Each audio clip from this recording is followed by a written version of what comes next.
Oh, I really love it when Natalie is spitting the truth. Is a very good woman, I am sure, and very awake. Listen to this. 1 second. Let me change the speaker so I will not overwhelm the microphone. But this is... oh, Natalie, you were one of the greatest. Because politicians are still selling this lie about the war in Ukraine, which we're going to go over again, all the lies. Liar numero uno this week at the Davos World Economic Forum is NATO head John Stoltenberg. He is lying loudly, and I'm going to let him tell you all these lies, and then I'm just going to list them because it's just too easy. She is so pissed. This is something that matters for Russia and for ordinary Russians. Their economy is struggling. Greatest threat to Europe. One of them. Sitting right there. What the fuck does NATO have to do at the WEF? Ask yourself. Maximize the likelihood that at some stage President Putin will understand that to continue this war will have a too high price, and then at some stage he has to sit down and negotiate some kind of just lasting peace where Ukraine prevails as a sovereign independent nation. And the paradox is that if we want that to happen, a peaceful, just end to this war, the way to get there is more weapons to Ukraine. So the more credible we are in our military support, the more likely it is that the diplomats will succeed. Because what happens around the negotiating table with diplomats is so closely linked to the situation of the battle. And look who are sitting there. Annalena. Yeah.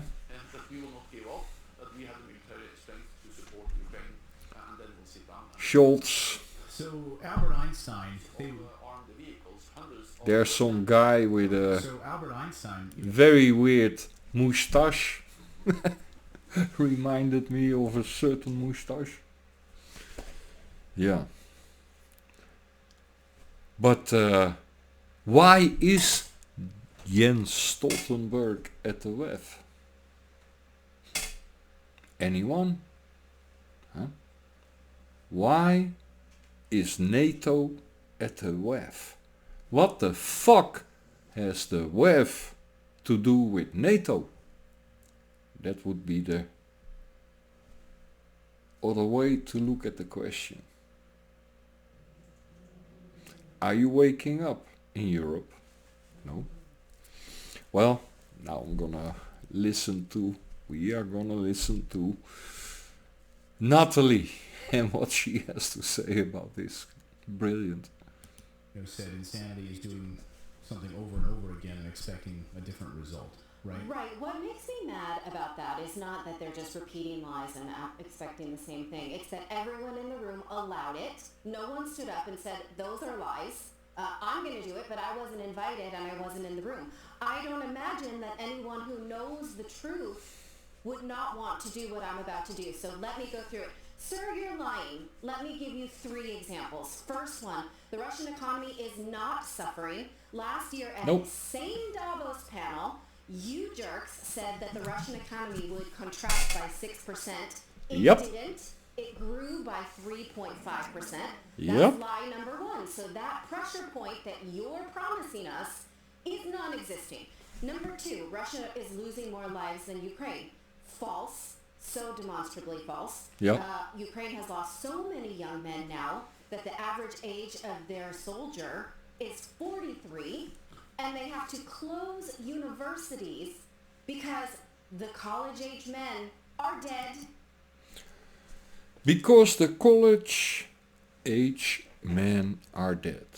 Except, of course, for those who fled to the West or to Russia just in time. As I said in another video before this one, the men who fled to the West, those young men, yes, you are cowards. Absolutely. Unless you speak out against the Kiev regime. But if you only shut it so you don't get drafted, then you are a piece of garbage. It's your fucking duty to get rid of the Kiev regime, not mine. I will help you, but it's not my fucking duty. It's yours. So what you gonna do about it? Only crying that they want to draft you? But shut up about their atrocities against your Ukrainian brothers and sisters in the East.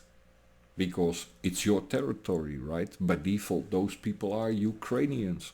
Yes, they might be of Russian descent, but hey, I'm from German descent, but I'm a Dutch citizen. It's exactly the same. They are of Russian descent, but they are Ukrainian citizen. So, they are your countrymen and women. But all those years, you zipped. You kept your mouth shut. You were complacent with the fact that you were safe, you got your shit for free in the West, claiming your refugee status, and now you are crying, they want to send me to the front. Really? Was predictable, right? Was fucking predictable this would come at some point. Like really fucking predictable. And you knew it in your gut. That's why you fled to the West. But you kept your mouth shut. And if there were protests in the West against this kind of support to the Ukraine with weapons and military aid and stuff. No, instead of joining those protests, you young people, plenty videos out there, you went and you hassled those old people, for example in Germany, a video that made mainstream media even, about this old German lady who was in her 90s or something, and she spoke out against war. Not so much against the Ukraine, no, against war. And then you go and be in her face, you young people, you Ukrainian people. How dare you, blah, blah, blah, blah, blah, and need weapons and money to that regime. And now you are fucking crying when that regime doesn't want money, but you? Yes, you are a piece of garbage that we should get rid of in Europe. For fuck sure. But again, unless of course you are very outspoken against the Kiev regime. If I would look in your social media, I would see one strain of anti-Kiev sentiments, not one positive Kiev sentiment. Because if I would find just one positive Kiev sentiment, to the fucking front. To the fucking front. Put your fucking money where your mouth is. Self-inflicted.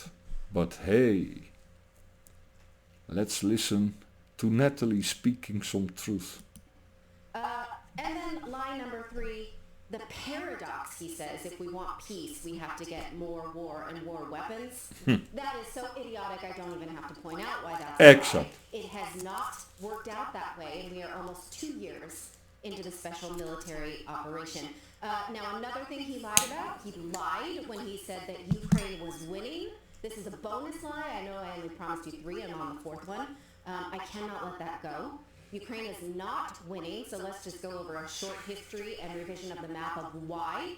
Ukraine has been attacking the ethnic Russian area of the Donbass since the 2014 Maidan coup in order to shut down people who opposed Ukraine aligning with the West. They did that in Crimea too, but Russia came in, pushed back the Ukrainian attackers, and offered Crimea a chance to join Russia after a vote, which Crimea overwhelmingly voted for, and the Obama administration then lied to us and called it an illegal annexation. Same in Holland. Illegal, those people Rutte. oppose it. Meanwhile, the people in the Donbass were hoping they would get the same offer for 10 years. Look at this Time magazine article And from they didn't. 2014 telling us that the people there were waiting in Ukraine for Russia to offer them the same deal as Crimea.